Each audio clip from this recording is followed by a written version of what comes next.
and things that you've taken from certain lessons that maybe you've applied or been able to use a little bit better.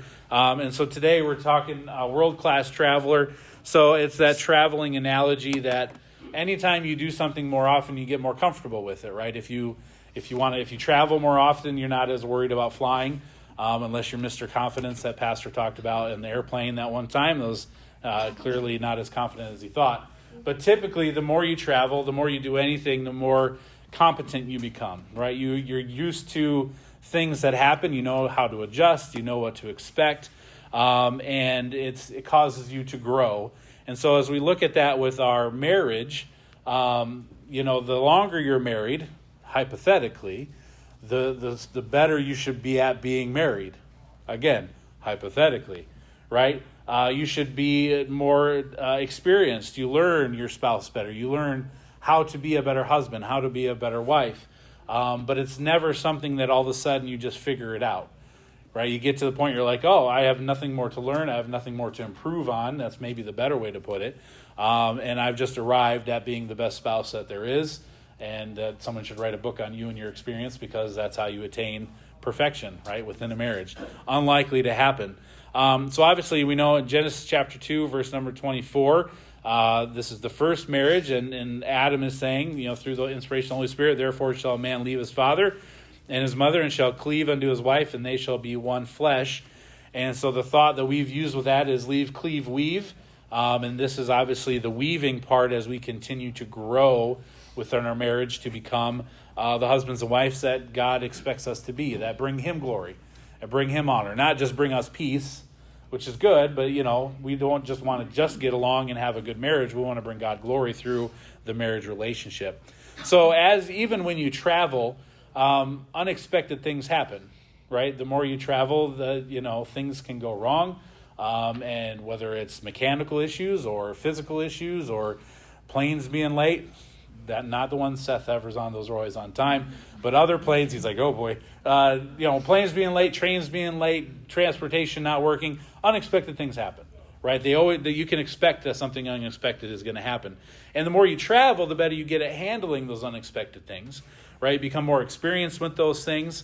Unfortunately, there are a lot of marriages that when unexpected things come, we're no better at handling them 15 years in, 20 years in, 30 years in, than we were necessarily handling them in our first year of marriage, right? We have unexpected things are going to happen in our marriage, right? It can be health issues. It could be relationship strains. It can be financial issues. It could be relationships outside of your marriage specifically, right? With parents or children or other things. There are things that are going to come into our lives in general that are unexpected, right? And we've talked about trials. We've talked about even contention, right, within each other.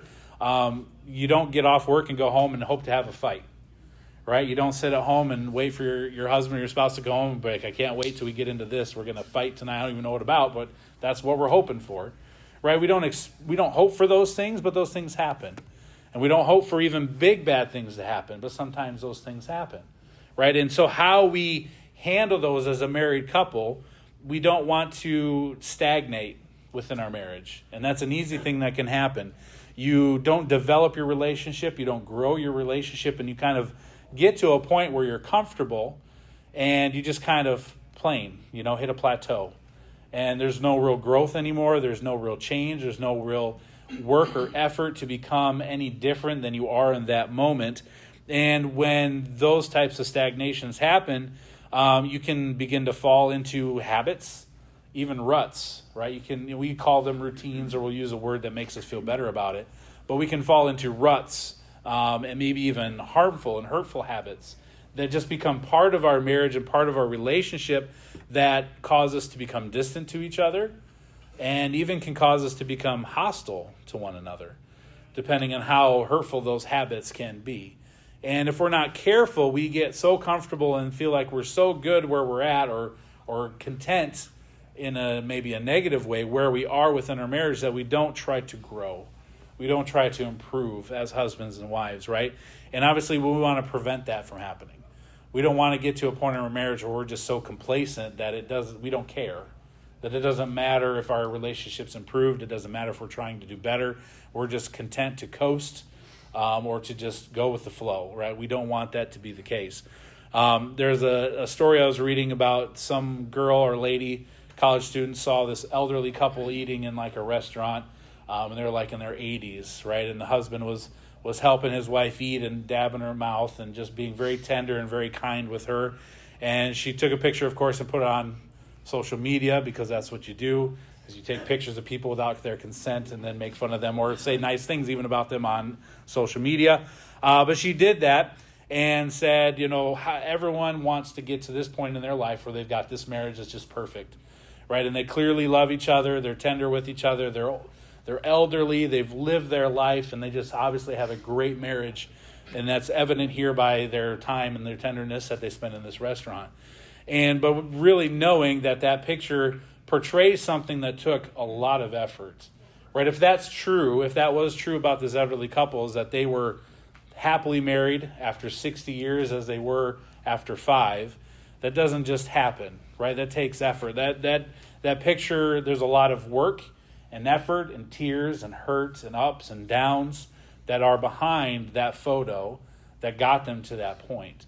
And so as we go through our marriage, that's the goal, is to get to that age and be happily married and still be glorifying God through our relationship and not becoming stagnant. So how do we get to that point? How does that happen? And so we need to grow. So if you're at 1 Peter chapter 3, verse number 7. 1 Peter chapter 3, verse number 7. The Bible says, "Likewise, ye husbands, dwell with them according to knowledge, giving honor unto the wife as unto the weaker vessel, and as being heirs together in the grace of life, that your prayers not be hindered." Now, obviously, he's talking to husbands here and giving honor unto the wife and taking care of her, right? But the goal, or the overarching thing here, is being heirs together, right? Is that we are heirs of what everything that is entitled to Christ, we are heirs of as child of God, right? That we have a home in heaven, His sacrifice and what He has done, the justification and the sanctification as we grow to become more like Him is put upon us, right? And then when we get our glorified bodies someday, we will be like He is, right? And so as we grow together, right, you think about if you're given an inheritance, right? If you had some rich uncle you didn't know about, right, and he passed away and left you in his will where you got all of his money, that's great, right? And an inheritance like that, I hope I have a rich uncle somewhere that I don't know about, but I do find out about, right, when that happens. Rest in peace. But if you don't know about it, that does you no good, right? If you don't know about the inheritance or the will that is left to you, it does you no good. And even if you get that inheritance, say you find out through some, other lost relative, I don't know why we have so many lost relatives, but if you have a lost relative and you do find out and you get that inheritance, whatever it is, just say it's $1 million, right? And you put it in your bank account, but if you never use it, if you don't spend it on anything, if you don't invest in anything, if you don't use it to change your life, it's kind of wasteful, right? It's an inheritance there that if you don't do something with it, what's the point, right? That's kind of the idea. Through salvation, we have access to everything that God offers us. We have access to His throne. We have access to His grace. We have access to everything that He wants to bless us with. But if we don't do anything with it, if we don't seek it out, if we don't go and use what God has offered us, we're just kind of wasting that inheritance here on this earth. Hebrews 4:16 says, "Let us therefore come boldly unto the throne of grace, that we may obtain mercy and find grace to help in time of need." Right? God offers us help in time of need. When unexpected things do come in our relationship, God has help available. He offers grace. He offers mercy. But if we don't ever seek Him on those things, if we don't ever go to Him when the unexpected things come into our life, we don't use it. We don't get the benefits of that. Just like with an inheritance, if you don't invest that in something, you don't get the benefits of it. It doesn't do you any good. The same idea with us in our marriage relationship. We want to grow. So in order to grow, we have to do and ask for things that God says ask for and do and come to me. James 4:8, "Draw nigh unto God, He will draw nigh unto you." Right? He offers to come to us in our time of need, in our time of unexpected things that happen in our marriage, that happen in our lives, that affect our marriage, right? It doesn't have to be to our relationship specifically. It could just be things that happen in our lives, and anything that happens in your spouse or your life is going to affect your relationship. It's going to affect each other. Not always negatively, sometimes positively, but again, we're cleaving or weaving together, so we are one life. We are one flesh. So what happens to her, what happens to him, happens to both of you. And so if we want to grow, which I think should be our goal, we should want to grow spiritually. We should want to grow within our relationship. We must seek to deepen our relationship with God. Okay, so that means you want to grow your relationship with your spouse. How's your relationship with God? Like those are the first questions that we need to ask. And I have some more practical things here in a bit that we can do to help prevent stagnation in our marriage. But we all go through those times. You're married any amount of time, you'll have moments in your marriage where you're just kind of like, okay, what are we doing? Where are we at? Is it exciting anymore? Are we bored? Are we growing? Are we moving? Are we doing? Are we just kind of coasting? Right? And it's easy as humans to fall into that lackadaisical kind of attitude and get complacent again with each other where we stagnate. We don't want that to be the case. So if that's something that you feel is in your marriage or is coming in your marriage, or you see that trend happening, first question you ask is, how's my relationship with the Lord? How am I in God right now? And if it's not what it should be, then that's the very first thing you work on, is you work on your relationship with him. You have an inheritance available. You have help available to make you who you're supposed to be. You just have to access it. You just have to go punch the code in and open the door. I mean, it's available to you.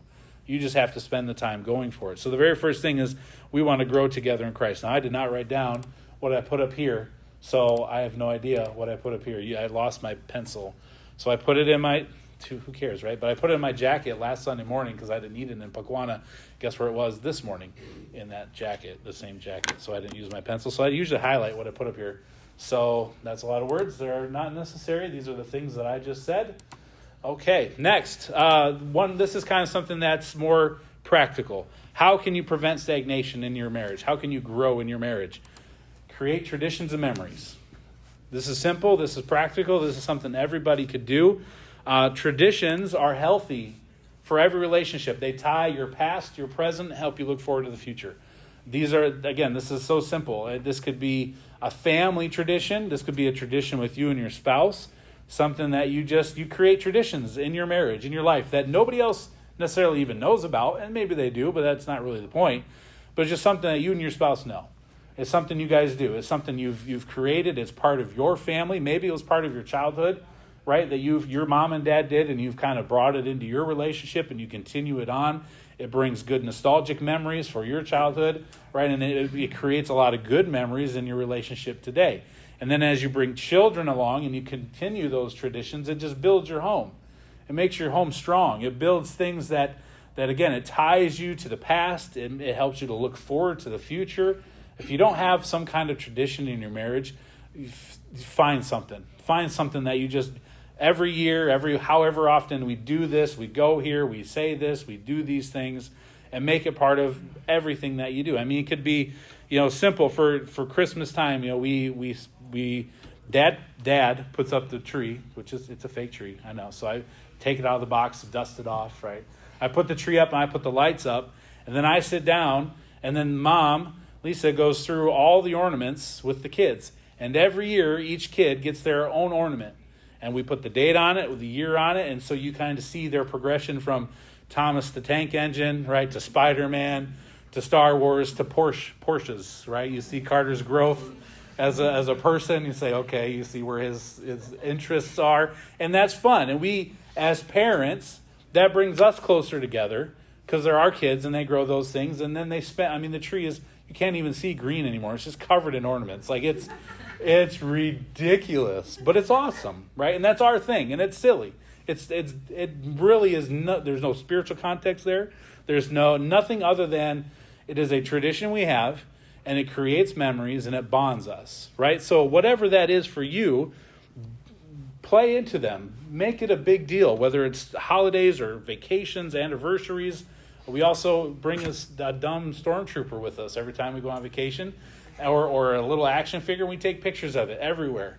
So you go to the lake, we'll put it on a rock, and we'll take a picture of it out at the lake and make some silly comment about it, right? It's dumb, but it's something. And then Matt Gemma's like, where's the stormtrooper? He needs to take a picture with his Barbie, stuff like that. They're on vacation together. It's like, no, the stormtrooper's single. He's not married, okay? Leave him alone. But little things that create memories and traditions. And yours are probably way better than mine are. And that's great. But whatever they are, play into them.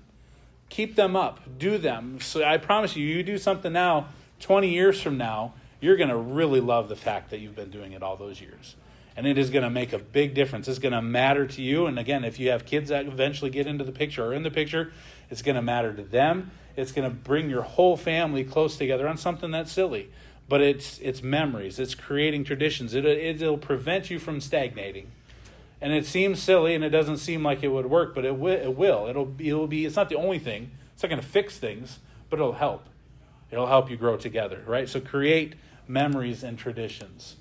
Though that's the next one. Okay, so next, learn from your mistakes. So this is also practical, but also something we all can do. You can grow in any area of your life this way, obviously. We're going to make mistakes, right? You're going to make mistakes at your job. You're going to make mistakes in your marriage. You're going to make mistakes driving down the road, right? You're going to make mistakes everywhere you go because you're human, and we make mistakes. We can grow from mistakes in every area of our life. Our marriage is the same way. Okay, you're going to put your foot in your mouth when you talk to each other, and you're going to say the dumb thing. And that's both. That's not just the husbands, right? Husbands and wives are going to say the dumb thing. Sometimes you're going to stick your foot in your mouth, and you're going to say something really mean, really offensive. Whether you meant it that way or sounded that way or that's not what you wanted to be, it doesn't matter. If it comes out, you're going to do that. It's going to happen, right? You're going to treat each other poorly. You're gonna just not be the husband you're supposed to be or the wife you're supposed to be. It's going to happen. So when those mistakes happen, learn from them. That means acknowledge that they happened. Acknowledge that the mistake was made. We're tempted, and we all do it. I do it too, is we want to defend our actions. We want to defend the reason why the mistake was made. And say, well, I wasn't thinking this, or I didn't mean to do this, or that's not what my intent was. Okay, but acknowledge that you did make the mistake, regardless of if it was intentional or not, or that's what you're thinking, or I didn't mean to. It still happened, right? So acknowledge when the mistake was made, and now I'm talking about your relationship, right? Acknowledge when you make the mistake, and then do something about it. Change, grow, become better because of the mistake, right? We learn from mistakes. I mean, that's life. Riding a bike, you fall off the bike. You learn how to balance, right? You learn when mistakes are made, it teaches you how to not repeat those things. Now, unfortunately, in marriage, we're going to probably repeat the mistake, right? Just because you learn from your mistake doesn't mean you'll never do it again. That's not an excuse. That's not licensed to say, well, I can make mistakes multiple times because I'm probably going to do it. I'm human. It's just reality. We should not want that to be the case. We should not hope that, I made a mistake, I'll learn from it, but I'll probably just do it again. If that's our attitude, then there's a problem. Again, go back to step one. There's a problem with our attitude with God, right, in our relationship with him. If we just don't care or be like, that's just the way I am, well, that's not the attitude I'm talking about here. The attitude I'm talking about here is I made a mistake. I am sorry about the mistake, and I want forgiveness from the mistake, and I want to change, but then something happens, I make the same mistake again.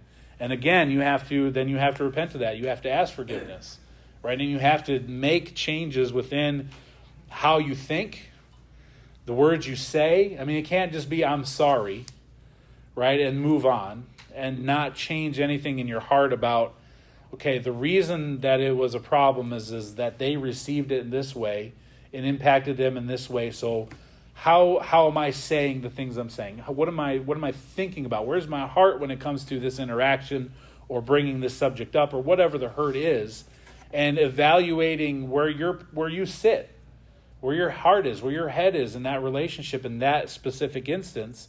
And then if there's something you could do better at how you portray your words, the words that you say. I mean, we can get flippant with each other sometimes because we get so comfortable with one another. We can say words that maybe would be hurtful, but they aren't meant to be hurtful, but they're just kind of almost uncaring when they come out.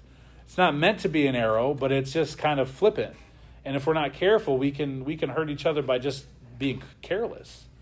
And so we need to evaluate our heart and see if there is an area where we are in the wrong. And then if we're in the wrong, be willing to change and be willing to adjust. Because again, go back to the whole love and respect thought process, right? When it comes to marriage, you are supposed to be the spouse you're supposed to be, even if your spouse is not. So that means if your wife never treats you with respect, she's disrespectful to you, you still treat her as Christ loved the church. Period. Like there's no, yeah, but she. That's how God says it's supposed to be. So even if she's making mistakes over and over again, and you have these conversations, you're still supposed to love her like Christ loved the church. That doesn't change. God loves us. Christ loved the church. It's literally there. Do we make mistakes against him? Do we sin against him? Every day. Does he still love us? Every day. So that's the model, right? And the wives, if your husband isn't loving you the way you need to be loved, the way that Christ loved the church, that doesn't mean you get to disrespect him or should disrespect him because he isn't, right? Is that you still treat him, as God says, to honor your husband as unto the Lord, right? So when you honor your husband, when you give him respect, it's like giving God respect. So if there's ever a moment in your life where God doesn't deserve your respect and you don't have to honor him, then I guess that gives us license to not treat your husband in that way. Obviously, that's not the case. God deserves respect all the time and honor all the time. So even when you don't feel like it, even when he doesn't deserve it, right? Those types of things, we are supposed to be the spouses we're supposed to be regardless of what our spouses are or are not. And so when mistakes are made by them, when mistakes are made by us, the Christian thing to do, the thing that is proving our relationship with the Lord is growing, is that we give mercy, we give grace, but also we're willing to change. We see where we make mistakes and we adjust. And it may not even be a right-wrong thing. It may just be a preference thing. It may be I don't like this. It's not wrong, but I wish you wouldn't. Or I wish you would. Well, I don't want to. It makes me uncomfortable. Well, maybe I should change because it's what they want. It's not always easy. It's not always even as deep, again, as right or wrong. It can just be preferring one another. I mean, God tells us to prefer each other higher than ourselves, to esteem each other higher than ourselves. And if we esteem other people, that means we put their wants higher than our needs sometimes. So if it benefits them, then we change. And that means we have to be humble. That means we have to get rid of our pride. It means we have to put ourselves low and put them up. And sometimes that is required when learning from mistakes. So when you do something or say something that doesn't work out, analyze why and make adjustments going forward. Grow, become different from them, right? And then, as we do make mistakes, grow and draw wisdom from those mistakes that are given. Next thing, get help as needed, okay? Commit yourself. Hopefully I put this, okay. Commit that if your marriage is ever in need of help, that you will get counsel. So I think we are tempted to think that if I get counsel, that means we're this close to divorce. No. The Bible has so much to say about getting counsel. It never says only get counsel at the very last minute before everything falls apart. It's wise to get counsel, right? Proverbs 11:14, where no counsel is, the people fall. But the multitude of counselors are safety. Proverbs 12:15, the way of a fool is right in his own eyes, but he that hearkeneth unto counsel is wise. Proverbs 19:20, hear counsel, receive instruction, that thou mayest be wise in the latter end.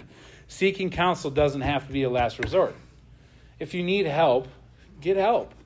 Don't just power through. Don't just pretend like it's not there. Don't just ignore it. Don't just think, well, it'll go away. Right? I'm not saying that every time something you don't agree that you should go get counsel from, every single time. She burnt my toast. Oh, let's sit down. We need 10 minutes to talk about how this is a travesty. Right? But if there's a pattern, if there are things that you're having a hard time getting over, that you're having a hard time resolving, and hopefully you're trying to resolve it on your own, you're praying, you're seeking God, you're seeking wisdom, but there's things that it's hard to get through, right? And you need a third party, you need help. There's nothing wrong with seeking counsel. I think sometimes we think that if we're going to go get counsel, it means our marriage is failing. Again, the Bible doesn't say here that you're doing poorly, so only go get counsel if you're about to fall apart. It's wise to get counsel, period. So again, don't wait till it's failing, right? Don't wait that if I'm not going to get it because we're not ready to get divorced yet. Okay, if that's a thought, you need counsel already because you've allowed something in your mind that shouldn't be there already, right? But getting wisdom is one way to get wisdom is to seek counsel. Again, we go back to step one though. How's your relationship with God, right? So don't overstep your relationship with God and thinking getting counsel from a person is going to fix it. Because if you get counsel without seeking God, without a relationship with him, you're just putting a Band-Aid on something. So go to step one. How's your relationship with the Lord? If you need counsel, get counsel. So and we'll take a little bit of time here. Again, getting counsel is not a sign of weakness. See, I should have put down, those are all the verses I just read. So seeking counsel doesn't have to be a last resort. How do we gain from counsel? If you go to counsel and you're sitting pastor or whoever you end up going to counsel with, I would recommend, you don't have to take my advice, who am I? But I would recommend going to pastor first for counsel, and then if he advises to go somewhere else, go where he says. But I would seek counsel with him first. He's your spiritual authority. And counsel is, I know there's a lot of other places you can get therapy and counsel from, but I do believe every kind of, again, this is my opinion, so you don't have to agree with me, and I could be maybe wrong, but I believe every kind of issue we can have probably goes back to a spiritual problem. Right? The root is in the spiritual part of us that manifests itself in other ways, right? I'll leave it at that. But the best way you can gain counsel when you go to counsel is be humble. Anytime you seek advice from somebody, be humble. If you go in already knowing the answer you want to hear, right? And if they say this, then I'll agree. But if they don't say this, I'm not going to agree. You're not going to get the benefit from the counsel that you're seeking. And that's with any advice you get from anybody about anything. Right? If you already have in your mind what you want to know or that you're right and you won't agree unless you hear it, why go? You've already decided. So go with the humble spirit. Take notes, right? Because you're going to forget things. I mean, how many conversations? Are you guys like this? Your marriage? You have conversations. I'm not throwing you under the bus, so don't. She's like, oh boy. You have conversations with other people, and then you come back together and you're like, oh, how'd your day go? Oh, I talked to this person. I talked to this person. Well, what'd they say? And you got to give, you tell the conversation that you had over here to your spouse here. And then 3 days later, you're like, oh, yeah, I forgot about this. Lisa, this. Not she, they, whoever. It could be she, it could be he. Will be like, why didn't you tell me that first day? Why? I forgot. How do you forget that? It's kind of a big part of the conversation. It's 3 days later. It's like, okay, we forget stuff. So take notes, right? When you go to counsel, take notes because you'll forget stuff. Maybe that's just me. I mean, whoever in our relationship. And then follow through on assignments, right? If the counselor gives you something to do it. Don't go be like, yeah, I don't know. I'm not going to do that. That doesn't seem like it'll work. Okay, if you've already humbled yourself enough to go, if the advice is given, take the advice and do something with it, right? If it's reading your verses, if it's reading through a book, whatever the case may be versus a study, change only comes with your commitment to follow through. If you don't commit to follow through, change isn't going to happen. I don't know what the point is of being there if that's the case. And then set up accountability, right? Look to counsel not as the end of your help, but the beginning. So that's where it begins to change, and you begin to change. And then set up accountability that you're going to change these things. And then lastly, not least important at all, trust God together, right? Life and marriage is unpredictable.